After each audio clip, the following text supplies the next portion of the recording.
मुंबई महापालिकेने काढलेल्या एका अध्यादेशानुसार हुक्का पार्लर्सवर बंदी येणार आहे। विन्सेंट नाझरेथ यांनी हायकोर्टात दाखल केलेल्या जनहित याचिकेच्या सुनावणी दरम्यान हायकोर्टाने बीएमसीला एक नियमावली बनवण्याचे आदेश दिले होते। ही नियमावली तयार करताना महापालिकेने टाटा मेमोरियल हॉस्पिटलची सुद्धा मदत घेतली आहे। त्यामुळे मुंबईतले हुक्का पार्लर्स लवकरच बंद होतील।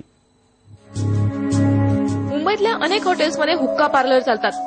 हॉटेलमध्ये सिगारेटला बंदी आहे असं सांगत हॉटेल मालकांनी हा हुक्क्याचा धंदा सुरू ठेवलाय।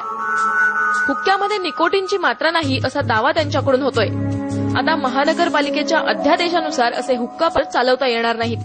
हुक्का पार्लर्समध्ये त्याला मोलॅसिस आपण म्हणतो, मोलॅसिस जे वापरतो आपण, त्याच्यामध्ये नक्की काय आहे हे ते कुठेही सांगत नाहीत। मोलॅसिसमधनं काही असे द्रव्य पदार्थ आहेत का की ज्याच्यामुळे ॲडिक्शन होतं, त्याच्यामध्ये निकोटीन आहे का हे ते नक्की सांगत नाहीत। पण निकोटीन त्याच्यामध्ये नक्की असावं, ॲडिक्टिव्ह पदार्थ त्याच्यामध्ये नक्की असावे, कारण तसं नसल्यास ती मुलं परत परत कशाला जातील तिथे। विन्सेंट नाझरेथ गेली 5 वर्ष हुक्का पार्लर्सच्या विरोधात लढतायत।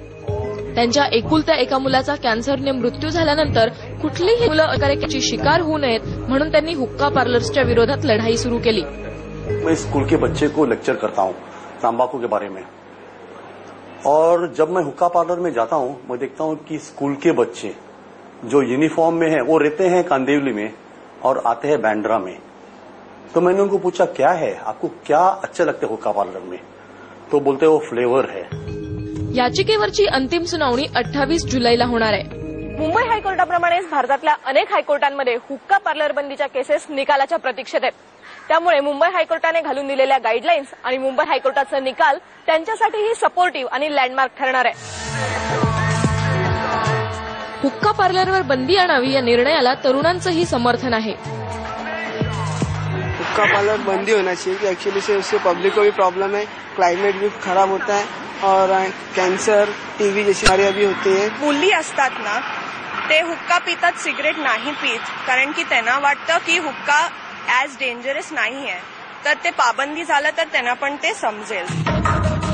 हायकोर्टाचा आदेश हा केवळ मुंबई महानगरापुरता मर्यादित नाहीये।